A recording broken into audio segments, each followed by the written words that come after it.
Hello guys, let's learn about a very different country. A country with various unique features. A country free from smoking. It is a carbon-negative country. Most importantly, this country passes no law unless it improves well-being of its citizens. Bhutan is known as the last Shangri-La.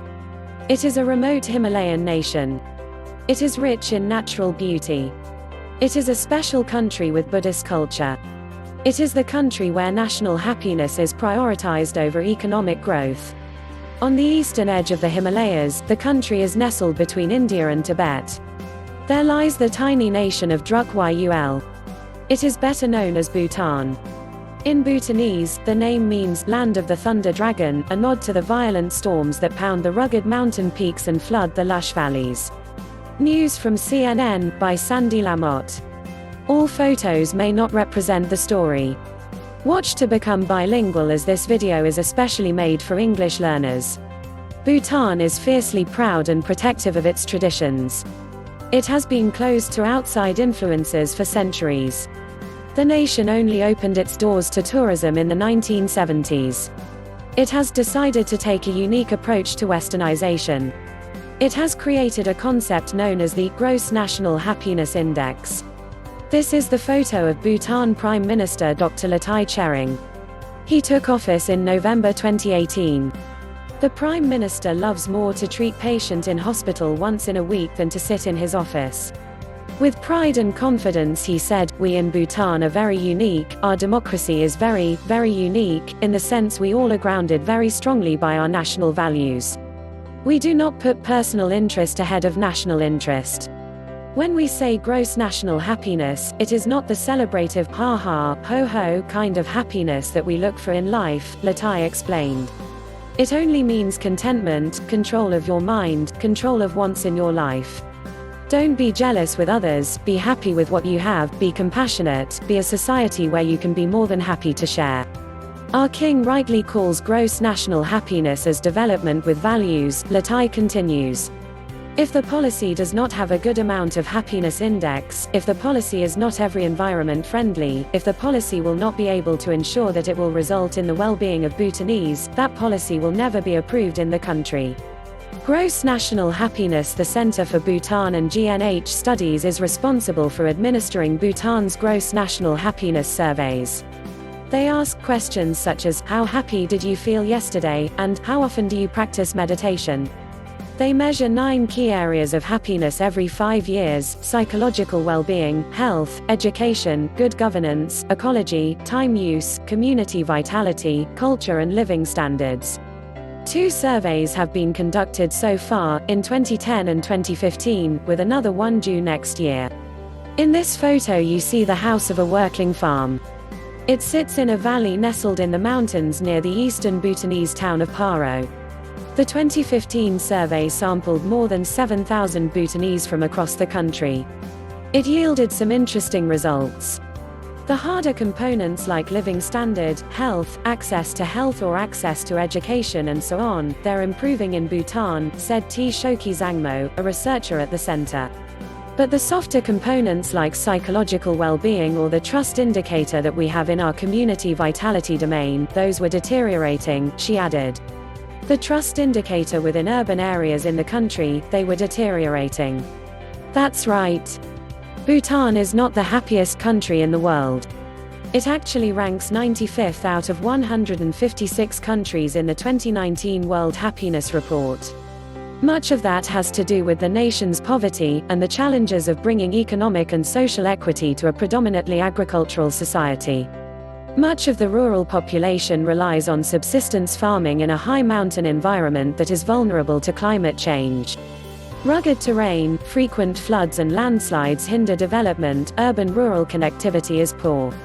Television was only introduced in 1999 and there are still no traffic lights in the capital city.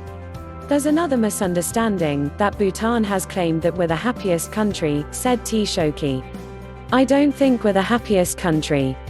But what sets Bhutan apart from the other countries is that our vision is clear, she added.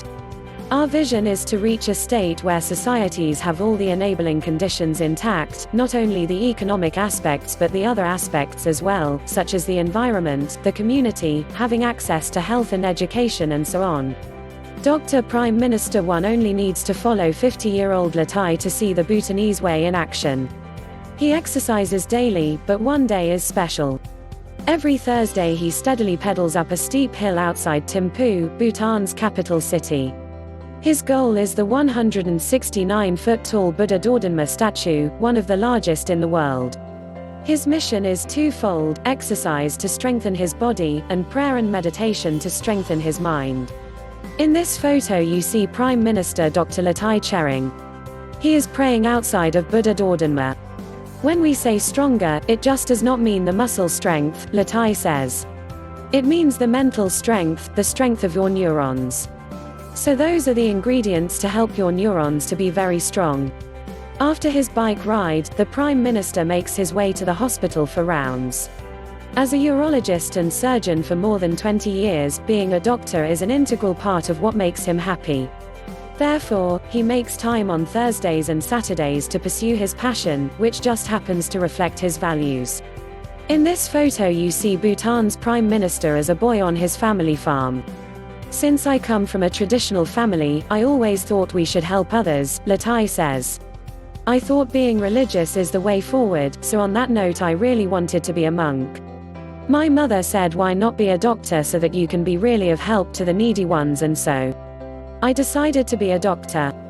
As he makes his hospital rounds with residents and interns, Latai tries to instill the same values he has practiced, values he says he tries to bring to how he approaches two of Bhutan's top goals: universal healthcare and education. Health and education are the most powerful social levelers, the Prime Minister says. So based on that, we have free health and free education in our country. While it is free, it is not easily accessible, easily available for everyone that needs the service. In this photo you see Tshering. He is visiting with a patient on hospital rounds. I thought we could improve the accessibility of health care services to especially the needy ones, those who are based in the villages, he said, adding that this pair of hands can only do so much. A surgical blade can only operate a patient at a time. I joined politics to see mainly if I can bring in some policy changes, he added, so that with the stroke of my surgical blade, I treat one patient. With the stroke of a pen I can treat the whole nation. Bhutan's future, the country may not rank highest in happiness, yet, but it has made major gains. Thousands of kilometers of roads have been constructed and phone lines installed. Run-of-the-river hydroelectricity accounts for the largest share of its economy. In this photo you see water flowing through tunnels at the site of the Punatsangshuchu hydroelectric power project in Gwangju, Bhutan. The World Bank calls Bhutan a developmental success story, with decreasing levels of extreme poverty and improvements in gender equality, as well as a stable political and economic environment. Just over the last 3 to 4 decades our life expectancy at birth has increased from near 50 to over 70, said Latai. With modernization, with decent access to good health care, more nutritious food and health awareness being better day by day, so many Bhutanese now live longer. In this photo you see how much Bhutan places a tight control on tourism. It controls visits to the Tiger's Nest, a sacred Buddhist site on a cliffside. Due to the country's natural beauty and native culture, ecotourism is huge. To manage it within the country's gross national happiness mandate, Bhutan imposes an ecotourism tax of $250 a day per person, which they use to offset the environmental impact of thousands of visitors. It's been so successful that Bhutan says it's not only carbon neutral, it's carbon negative.